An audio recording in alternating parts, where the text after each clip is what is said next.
Hi, this is Nikki Tamboli and you are watching me on Telefilms.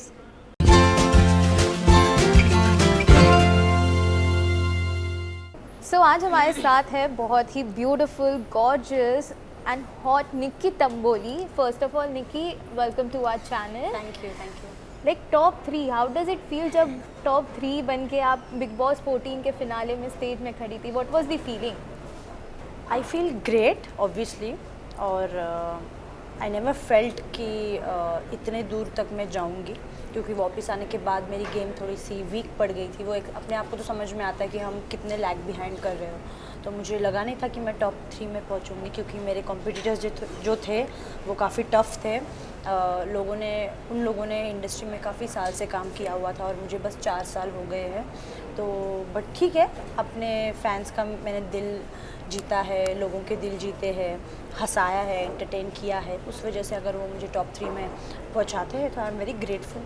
Okay, हमने आपकी journey देखी. I must say कि आपकी journey वाकई बहुत एंटरटेनिंग थी फैंस के लिए, और साथ ही साथ कई सारे अप डाउन, आप एविक भी हो गई थी, फिर से आई थी. बट आपसे जानना चाहें कि आप अपनी जर्नी को किस तरह देखती हैं बिग बॉस 14 में, तो वो कैसे होगी? तो मेरी बिग बॉस 14 की जर्नी बिल्कुल भी इजी नहीं थी, बहुत डिफ़िकल्ट थी. जब मुझे ये ऑफ़र आया था तभी मुझे पता था कि पूरा घर, ऐसा एक दिन आएगा कि पूरा घर मेरे अगेंस्ट हो जाएगा, क्योंकि मेरा नेचर बिल्कुल भी नहीं है कि मैं फ्लेक्सिबल रहूँ.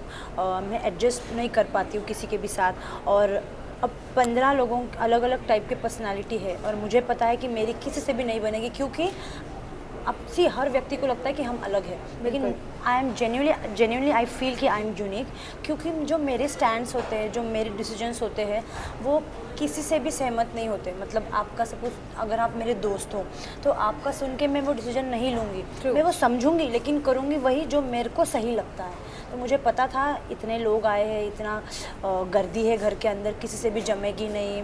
कैसे अपने आप को फ्लॉन्ट करना है, कैसे अपने आप का पक्ष सही से दिखाना है कि मैं ही सही हूँ. तो मुझे पता था कि ये ऐसा सिचुएशन आएगा कि सब लोग अगेंस्ट हो जाएंगे. पहले ही हफ्ते पूरा घर, जब वो 7 आइटम्स का था, पूरा घर मेरे अगेंस्ट था. तो बहुत डिफ़िकल्ट जर्नी रही है, बहुत अप्स एंड डाउन्स. कोई मेरे साथ नहीं था एक्सेप्ट जान, कोई दोस्त नहीं था. सीनियर्स मेरे फेवर में थे, क्योंकि they know how to play game. तो गेम के हिसाब से अगर देखा जाए तो दे थॉट कि ये सही है लड़की जो भी है. तो और बाकी सबको तो पता ही नहीं था कि गेम था क्या, वो है क्या, वो कहाँ आए हैं, उनको कुछ समझ में नहीं आ रहा था जितना मुझे समझ रहा था बिग बॉस का गेम. तो काफ़ी अप्स एंड डाउन्स थे, काफ़ी डिफ़िकल्ट थी सिचुएशन. लोगों से बना के रखना भी था, सेफ भी खेलना था. बट जब मैं फर्स्ट हाफ में मैंने बिल्कुल भी सेफ़ नहीं खेला. जो मेरे मन में आया मैंने बोला, जिसको मुझे नॉमिनेट करना था मैंने किया. मैंने अपने दोस्तों को भी कभी कभी डिच कर दिया, इरिटेट होके, फ्रस्ट्रेट होके. तो सेफ़ तो मैंने बिल्कुल नहीं खेला फर्स्ट हाफ में. सेकेंड हाफ में मैंने सोचा, मैं बाहर आई थी, मैंने देखा कि यार रिश्तों की भी वैल्यू करना सीखना चाहिए निक्की, इतना लाइटली नहीं लेना चाहिए रिश्तों को. तो मैंने सोचा, मैंने एक माइंड सेट किया कि मुझे रिश्ते बनाने हैं. तो मैं सेकेंड हाफ में आई तो मैंने कोशिश करी रिश्ते बनाने की, लेकिन मेरी पहले ही दूसरे हफ्ते शायद से मेरे एजाज से फ़ाइट हो गई थी. तो छोटे से रीज़न में. तो मुझे ऐसे लगता है कि ताली एक हाथ से नहीं बजती, उनके तरफ से भी कुछ चीज़ें आई तभी मैंने ताली मारी. तो वो दोनों तरफ से आई थी, तो फिर वहाँ पे वो रिश्ता ख़त्म हो गया था. उसके बाद जान तो था नहीं, फिर मेरा किसी और से रिश्ता था ही नहीं. बाकी सब लोग मेरे को मतलब बस जानते थे. रुबीना अभिनव से मेरी क्रॉस थी, लेकिन जब मैं घर पे आई तो मुझे एक वाइब मिली रुबीना और अभिनव से कि वाह, दे आर हैप्पी कि मैं आई. तो मैंने अपने तरफ से भी हाथ बढ़ाया, उन्होंने भी हाथ बढ़ाया कि वो देखना चाहती. मतलब एक कैप्टन, मुझे आज भी याद है, कैप्टनसी का टास्क था और सब लोग कह रहे थे राहुल को कैप्टन बनाना है, और आई वॉज़ रेडी. मैं सैक्रिफाइस करने को रेडी थी. मैंने कहा कि ठीक है, मैं राहुल को कैप्टन बना दूंगी. तो फिर रुबीना और अभिनव ऑब्वियसली राहुल के अगेंस्ट से, उन्होंने कहा कि नहीं निकी, हम उसको नहीं बनाएंगे. लेकिन रुबीना ने मुझे कहा था एज अ फ्रेंड, मैं अपनी तरफ से हाथ बढ़ा रही हूँ कि मैं, अगर वो सैक फेंकने का बारी आएगा तो मैं राहुल का सैक फेंक दूंगी, मैं तुझे कैप्टन बनाऊंगी. तो तब मुझे लगा वाह, सामने से अगर कोई हाथ बढ़ा रहा है तो आई शुड ऑल्सो. और तभी से हमारा रिश्ता शुरू हुआ and it went very beautifully. और अभी तक वो रिश्ता है और आगे भी हमेशा रहेगा, क्योंकि एक बॉन्ड अगर दिखता है तो आप उससे कभी लड़ोगे नहीं. बिल्कुल, है ना. अगर झगड़ा होता भी है तो आप शांत रहोगे, आप गलतियाँ एक्सेप्ट कर लोगे, आप चुप रहोगे, आप एकदम साइलेंट. तो वैसे मेरे और रुबीना की भी मतलब अंडरस्टैंडिंग में बनती नहीं थी, लेकिन जब वो मुझे समझाती थी मैं चुप बैठती थी, और जब मैं कहती थी तो वो भी चुप बैठती थी। हम दोनों अपने अपने पक्ष रखते थे, कितना सुनना है कितना नहीं, सुन लेते थे जी भर के, लेकिन करते हमारे दिल मन के थे। आप यूनिक हो इसलिए फैंस आपको इतना प्यार देते हैं। लाइक हमने शुरुआत से ही देखी है, जो जीतने का जुनून था वो सिर्फ निक्की तंबोली में ही था, शुरुआत से लेके आखिरी तक।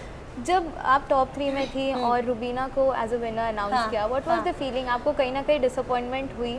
बिल्कुल भी नहीं, क्योंकि जैसे मैंने कहा, जब मैं वापस आने के बाद मेरी गेम वीक हो गई थी, मैंने अपने आप को टॉप 6 में भी नहीं देखा था, क्योंकि सी ना कौन कौन था, रुबीना थी, जैस्मिन, अली, उसके बाद कौन था, एजाज, और मैंने सुना था अभिनव का भी फ़ैन फॉलोइंग बहुत बढ़ गया था। 5 तो यही हो गए, और राखी थी, तो 6 यही हो गए। मैं अपने आप को टॉप 6 में भी नहीं देखती थी, लेकिन पता नहीं ऐसे क्या हुआ, फैंस को मेरा कौन सी चीज़ पसंद है कि मुझे टॉप 3 में पहुंचाया। I am shocked, at the same time I am happy. But मुझे ना हर चीज़ की भूख होती है कि ये करना है लाइफ में। I am hungry to do work and to gain knowledge, but top 3 में हूँ तो आई एम ग्रेटफुल। लेकिन मेरे को मतलब वो कहते हैं ना, मतलब हम लोग मराठी में तो हवरट कहते हैं। हवरट मतलब कि इतना भी लालच मत रखो किसी भी चीज़ के लिए। मेरे बाद अगर मैंने किसी को विनर देखा था फर्स्ट हाफ में, तो वो एजाज था, क्योंकि मेरी उससे बहुत बनती थी। एजाज से फिर झगड़ा हो गया, उसके बाद रुबीना मेरे से क्लोज हुई, तो मेरे बाद जिसको मैंने एज अ विनर देखा है वो रुबीना। तो रुबीना जब जीती, जब मैं बाहर निकलने से पहले मैंने रुबीना को बोला था, रुबीना मैं टॉप 3 में तो पहुंच गई, अगर मैं नहीं जीतती तो you have to take the trophy and come. तो उसने कहा अभी देखते क्या होता है बहन, अब लेट्स सी। मैंने कहा no, you are taking the trophy, I no.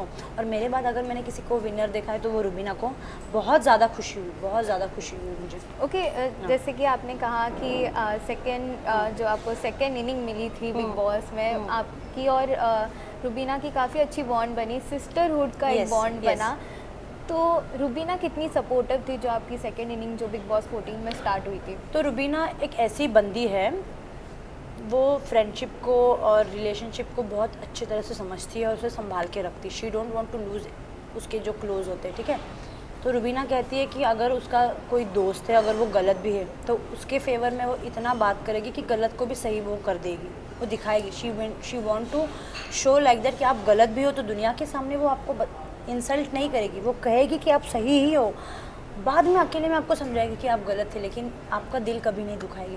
तो वो नेचर कहीं ना कहीं मुझे बहुत अच्छा लगा। मुझे छोटी छोटी चीज़ें बहुत अच्छी लगती। जब मैं बीमार पड़ती थी बिग बॉस के घर में, टास्क खेल के हमारे पैर दर्द होते थे, कमर दर्द होती थी, तो वो मेरी कमर दबाती थी, मैं उसके पैर दबाती थी।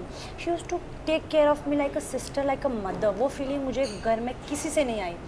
जो सुकून बिग बॉस से बात करके मिलता था ना, वो मेंटली मिलता था, फिज़िकली इसने, रुबीना ने मेरी इतनी केयर की। ना सिर्फ मेरी, अली को जो वो भाई मानती थी, उसका भी उसने इतना केयर किया कि हैट्स ऑफ टू हर।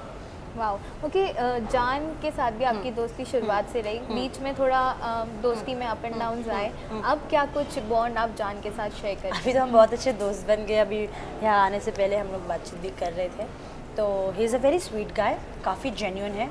हाँ, गेम पॉइंट ऑफ व्यू से उसको गेम समझ में नहीं आया, but as a human being he is very talented, very sweet, very humble, very down to earth, very caring and also supportive है। Support करता है, क्योंकि जब घर मतलब फर्स्ट 2 हफ्ते में पूरा घर मेरे अगेंस्ट था, he was the one to take stand for me, अपना थिंग्स कॉम्प्रोमाइज़ करता था फॉर मी। तो हाँ, लोग कहते थे उसका स्टैंड नहीं, बट मुझे जितना लगता है उसने मेरे लिए जितना नेसेसरी था, मेरे लिए उसने स्टैंड लिया है। हालांकि उसके लिए नहीं लिया, लेकिन एक दोस्त के लिए स्टैंड लेना भी बहुत बड़ी बात होती है। ही इज़ वेरी स्वीट। कि हमने देखा था कि जान जब एलिमिनेट हो रहे थे, आप काफ़ी इमोशनल भी हो गई थी। क्योंकि मेरा क्या होता है, हाथ से चीज़ निकल जाती है ना, तब मुझे एहसास होता है। इससे काफ़ी बार हुआ है। तो जान घर से चला गया और उसके बाद इमीडिएटली मुझे एक स्ट्राइक हुआ, यार जान नहीं है, और वो एक सुनापन सा है ना, वो महसूस हुआ। एंड देन आई फेल्ट किया, जब था तब तो इम्पोर्टेंस दिया नहीं कि अब वो फील हो रहा है कि यार वो चला गया, अब मैं मतलब मैं सूनी पड़ गई थी, किससे बात करूँ मैं। ये वो हर टाइम मेरे आजू बाजू में रहता था, मुझे अच्छा लगता था जेन्यूनली। तो वो चले जाने के बाद मुझे समझा कि जो रिस्पेक्ट मैंने उसको दी नहीं, गेम के लिए उससे बदतमीज़ी करी, वो सबका एहसास हुआ। And then I felt very bad.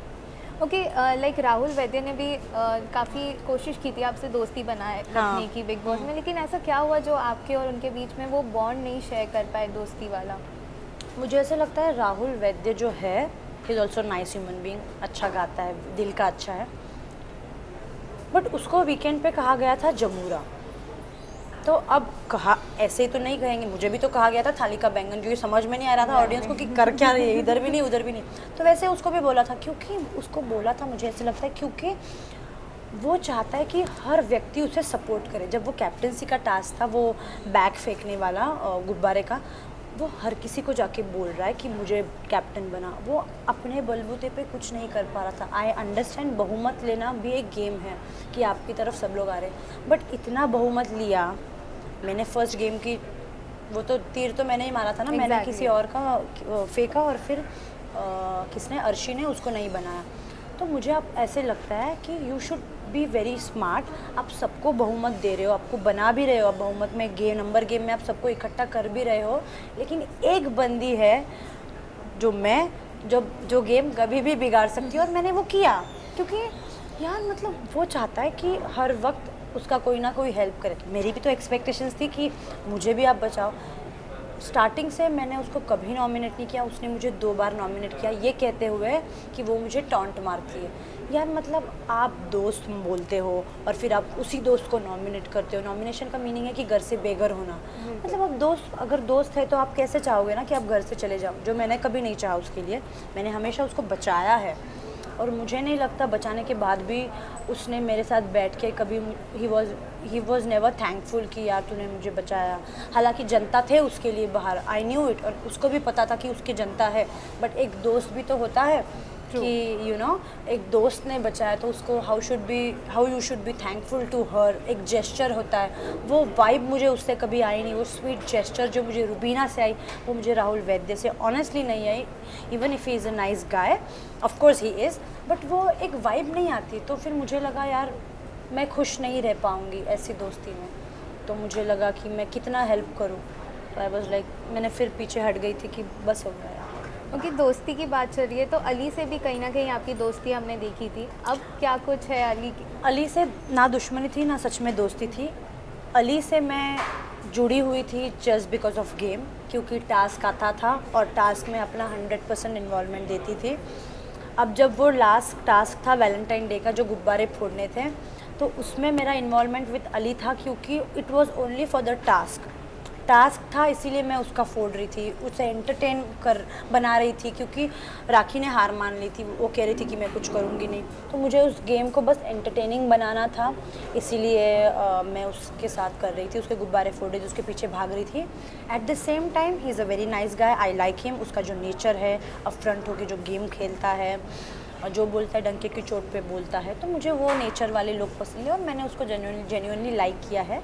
बाहर आने के बाद अब तक तो हमारी बात हुई नहीं, अगर भगवान ने चाहा हमारी दोस्ती रहे आगे भी तो बताने। ओके निकी, कंटेस्टेंट्स ने हमेशा बोला है कि आप दोस्ती करते हैं सिर्फ मतलब के लिए, कि आपको गेम में आगे बढ़ना है, सो मैंने उसमें क्या है? मुझे नहीं लगता मैंने किसी से मतलब के लिए दोस्ती करी थी। हालांकि मैं एक ऐसी व्यक्ति हूँ जिस बंदी को घर के एक सदस्य ने नॉमिनेट किया है, लेकिन आई एम वेरी थैंकफुल कि रुबीना ने मुझे बचाया, वरना जिसके पास भी बचाने का ऑप्शन आया था किसी ने बचाया नहीं, सबने रुबीना ने भी मुझे फर्स्ट हाफ में तो कितने बार नॉमिनेट किया। हालांकि जितना मुझे याद है मैंने रुबीना को नॉमिनेट नहीं किया, क्योंकि मेरा और उसका कुछ बॉन्ड था ही नहीं। उसको मैं इरिटेटिंग लगती थी, उसने मुझे नॉमिनेट किया, बट मैंने अपने फ़ायदे के लिए कभी दोस्ती बनाई नहीं। अगर बनाई भी होती तो मुझे वो हेल्प तो करते। मुझे आप एक चीज़ बताइए, मुझे किसने कभी सेव किया? किसी ने नहीं सेव किया, हमेशा सबने नॉमिनेट ही किया है। एजाज़ को लेके, जान को लेके, रुबीना जो मेरी सिस्टर है उस तक सब ने मुझे नॉमिनेट किया है। तो मुझे नहीं लगता मैंने गेम के लिए किसी से दोस्ती बनाई। मुझे लोगों का गेम ही समझ में नहीं आया घर के अंदर, मुझे अपना ही गेम समझ में आ रहा था। मैंने कभी किसी भी टास्क में अलायंस नहीं बनाया। अब वो कोई भी टास्क ले लो, अब वो बुलडोज़र ले लो, शार्क अटैक ले लो, या कोई भी राजा रानी, मैंने कभी अलायंस नहीं बनाया, क्योंकि अलायंस कभी काम करे ही नहीं। हमेशा काम करते और रिश्ते, और मेरे घर के अंदर रिश्ते ही कमज़ोर थे, तो मुझे अपने लिए ही खेलना था। और मुझे लगता है टॉप 3 में जैसे मैं पहुँची हूँ, तो मुझे लगता है मेरे फैंस ने मुझे पहुँचाया है। मेरा जो ये था घर में जो कंट्रीब्यूशन था फॉर बिग बॉस, ये मुझे लगता है ये बढ़िया था, फैंस का दिल जीता है। और कहीं ना कहीं मुझे लगता है एंड में रुबीना का जो मेरे तरफ झुकाव था, और जिस तरीके से उसने मुझे सपोर्ट किया और मुझे फाइनलिस्ट बनाया, तो यू कांट वॉक अलोन। आप अकेले नहीं चल सकते, आपको फैंस को लेके, रिश्तों को लेके, टीम को लेके आपको साथ में बढ़ना आवश्यक है। आप अकेले कभी नहीं बढ़ सकते, और मेरे लोग मेरे साथ जुड़े हुए थे, इस बात की मुझे खुशी है। ओके, सेकंड लास्ट क्वेश्चन है कि बिग बॉस में कई रिश्ते बने, जैसे अली जास्मिन के बने, पवित्रा एजाज के बने। आपको क्या लगता है ये जो रिश्ता है ये जेन्युइन था कि सिर्फ बिग बॉस में गेम प्ले करने के लिए ये फेक रिलेशन उन्होंने क्रिएट किया था? ओके, मुझे लगता है आपको किसी के लिए भी कभी भी प्यार हो सकता है, लाइकिंग हो सकती है, और डेफिनेटली ये जो रिश्ते बने हैं वो जेन्युइन है।